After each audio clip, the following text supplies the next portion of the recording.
hasil analisis desain dan luas ruangan pada rekam medis.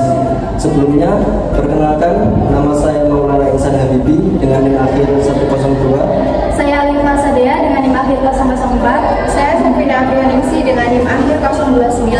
Saya Jamil Vanessa dengan NIM akhir 009. Saya Putri Lestari dengan NIM akhir 025. Saya Indah Bumbasari dengan NIM akhir 016. Saya Alvina Zahra dengan NIM akhir 033. Sebelum masuk ke materi, saya akan menjelaskan latar belakangnya terlebih dahulu. Unit rekam medis memiliki peran penting dalam mendukung administrasi, pelayanan medis, dan pengambilan keputusan klinis. Oleh karena itu, tata letak ruang kerja harus dirancang optimal agar alur pelayanan berjalan efektif dan petugas dapat bekerja dengan nyaman. Namun, hasil pengamatan awal menunjukkan bahwa tata ruang unit rekam medis belum tertata dengan baik. Ruang yang sempit, penataan fasilitas yang kurang sesuai alur kerja, serta susunan meja yang tidak ergonomis membuat petugas bekerja kurang efisien dan menurunkan kenyamanan. Permasalahan ini berdampak pada kelancaran pengelolaan rekam medis dan berpotensi menurunkan kualitas pelayanan. Oleh karena itu, diperlukan evaluasi dan perbaikan tata ruang untuk menciptakan lingkungan kerja yang lebih efektif, efisien, dan mendukung peningkatan mutu pelayanan kesehatan. Pengertian desain ruang. Desain ruangan unit rekam medis adalah perencanaan tata letak ruang yang mendukung pengelolaan dokumen rekam medis secara efektif, efisien, aman, serta sesuai standar pelayanan kesehatan. Ruang dirancang untuk menjamin alur pelayanan pasien dan keamanan data medis. Selanjutnya yaitu tujuan desain ruangan. Tujuan untuk mendesain ruangan yaitu yang pertama, mendukung kelancaran alur pelayanan kepada pasien. Kedua, menjamin keamanan dan kerahasiaan dokumen rekam medis. Yang ketiga, meningkatkan efisiensi para petugas rekam medis. Yang terakhir, memaksimalkan pemanfaatan ruangan yang tersedia. Yang selanjutnya yaitu manfaat mendesain ruangan unit rekam medis. Yang pertama yaitu mempercepat alur pelayanan. Dengan penataan ruang sesuai alur kerja, petugas lebih mudah memindahkan dan mencari berkas sehingga pelayanan menjadi lebih cepat. Yang kedua, menjamin keamanan dokumen. Ruang penyimpanan yang aman dan akses terbatas dapat mencegah kehilangan atau kebocoran informasi rekam medis pasien. Baik, yang selanjutnya yaitu ada standar luas ruangan. Jadi, luas ruangan dapat disesuaikan dengan kebutuhan rumah sakit ataupun puskesmas. Tetapi secara umum terdapat beberapa standar luas ruangan. Yang pertama yaitu ada ruangan pendaftaran. Untuk standar luas ruangannya yaitu 12-18 meter persegi. Selanjutnya ada ruang assembling, standarnya 9-12 meter persegi. Lalu ada ruang coding dan indexing, standar luas ruangannya yaitu 9-12 meter persegi.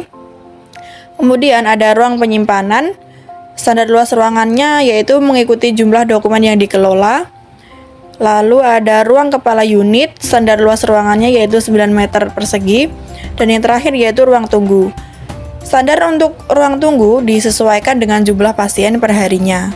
Selanjutnya, persyaratan teknis ruang penyimpanan. Yang pertama, minimal tinggi rak dokumen yaitu 180 hingga 210 cm.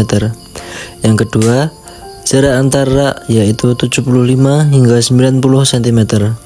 Yang ketiga, jarak dari dinding yaitu 5 hingga 10 cm.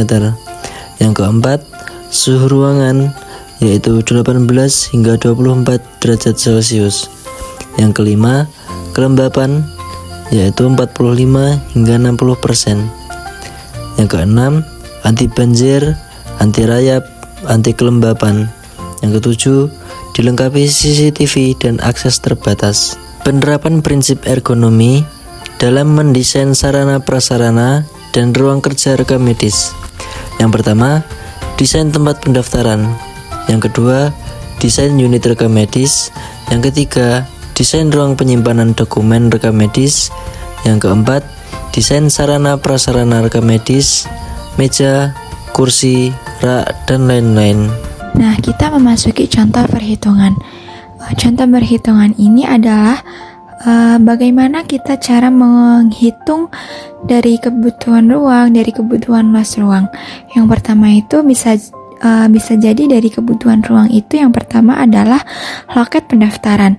Kebutuhan loket itu dengan rumus jumlah pasien total dikali T. T itu adalah waktu di loket pasien dibagi jam kerja loket. Yang kedua adalah ruang kerja. Misal untuk jumlah petugas terbanyak berdasarkan shift pagi dan peralatan. Shift kerja itu bisa pagi, siang, dan malam. Untuk selanjutnya ada ruang penyimpanan RM